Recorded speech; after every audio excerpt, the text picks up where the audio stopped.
Hey YouTube, welcome to City Prepping. In this video we're going to talk about physical fitness, and not only are we going to talk about physical fitness, we're going to talk about how to actually stay active and to overcome when you have injuries. Over the last few years I've had several injuries that have plagued me, that have prevented me from being able to really perform at the level that I wanted to, and I had to learn how to overcome, work around, and adapt. And so while physical fitness is not probably discussed in the prep community as much as it should be, I really believe it's a foundational issue that needs to be addressed. And I'd like to speak specifically to that and also to the issue of injuries. So stick around. After graduating college, I decided it was time to get a motorcycle. And it didn't take long before I laid it over, had a pretty bad wreck, and tore up my knee pretty good. Being in my early 20s, I kept moving forward and I ignored the pain in my knee for about 15 years. Flash forward about 15 years and I was working out with a friend doing heavy weights, and I accidentally loaded up too much weight on an incline press and damaged both my rotator cuffs.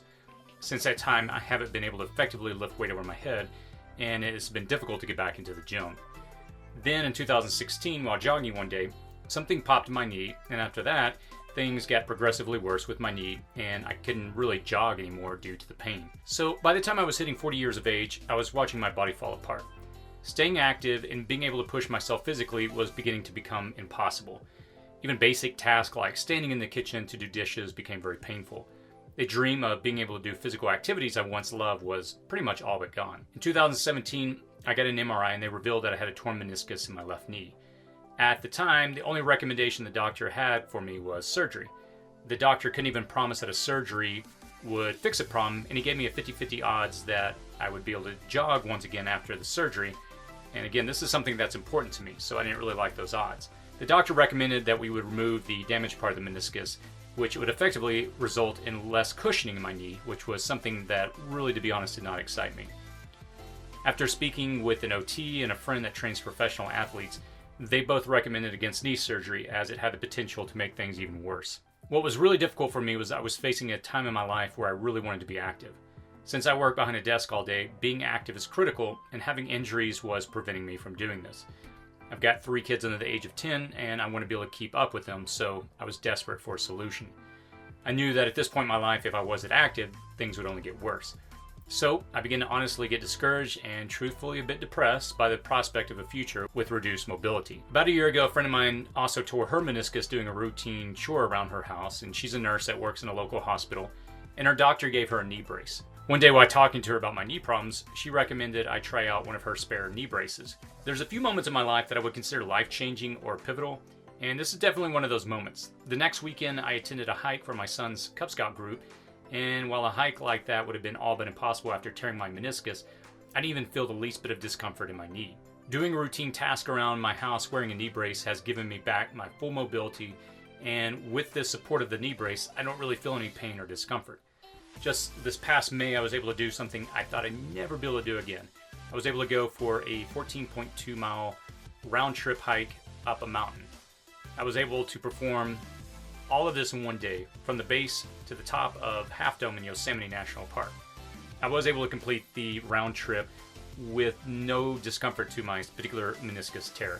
So I personally use this knee brace for when I need to do physically demanding tasks like jogging or resistance training. If you want to check out this specific knee brace that I'm using, I'll put a link in the description section below. I've tried several knee braces over the past year, and this one has provided me the most support for when I'm jogging or doing general workouts.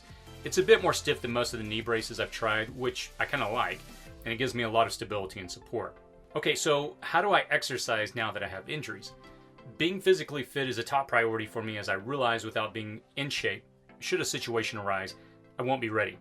My family depends on me in good times, and even more importantly in potential times of stress like a long-term grid-down scenario, and being in peak physical fitness will be critical.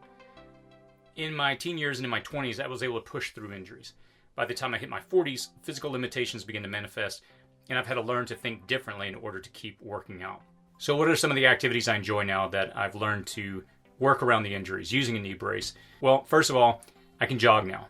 Every day I jog about 2 to 3 miles in my neighborhood, and it's really hilly terrain.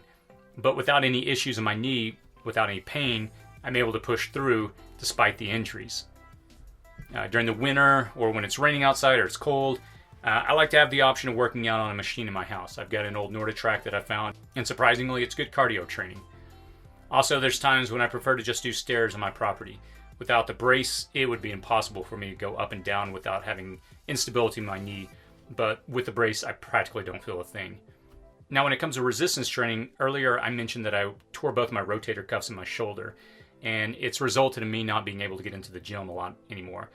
A simple solution that I found was using elastic bands. I picked these up on Amazon. I'll put a link in the description section below if you want to check these out.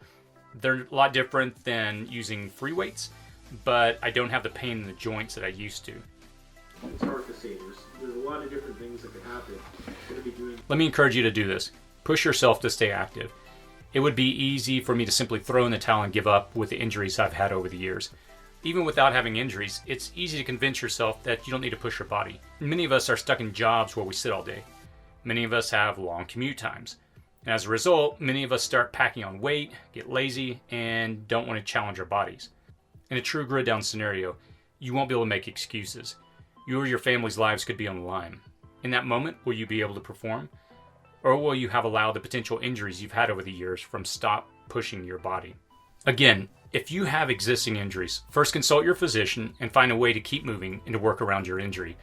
Even if you don't have a gym membership, there's a lot of activities you can do now.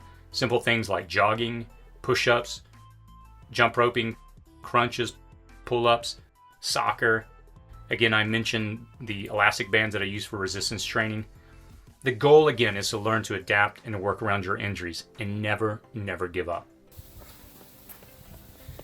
So hopefully that video gave you some ideas on overcoming injuries and continuing to exercise. Again, as I mentioned at the beginning of the video, I think exercise, getting physically fit, is an area in the subject matter of prepping that is oftentimes overlooked, but yet it's so critical to being ready should there be an emergency. Now, I do realize, of course, there's going to be people with injuries that there's nothing they can do. There's going to be limitations. They may not be able to exercise. But I know for the rest of us that can find a way to overcome, it's worth it. Again, as I shared earlier, I had several injuries that I thought would never allow me to do things that I now can do. I used to enjoy mountain climbing, and after my knee injury, I thought that was it. But once I got a knee brace, I was back into it, and I was able to do Half Dome in Yosemite just a few months ago. So it is possible. There's a good friend of mine that's probably watching this video that recently had a really bad injury, blew out his knee. And, I really hope that he finds a way to stay encouraged, because I realize that once you have these type of injuries, you can get discouraged really quickly. What I'd love to do is hear from you, the community. I'd love to get your feedback in the comment section below. Share your stories, how you learned to overcome. And if you want, you can send me an email. Simply send an email to cityprepping@gmail.com. And in the subject line, you can put my injury. And what I'll do is I'd love to get your video submissions. If you want to share your injury story, post a video to YouTube, send it to me. And what I'll do here in a few weeks is I'll take the different videos that people posted and I'll share some of those stories on my channel, because again, I would love to find a way to encourage you as a community to overcome even when you have injuries. As always, be safe out there.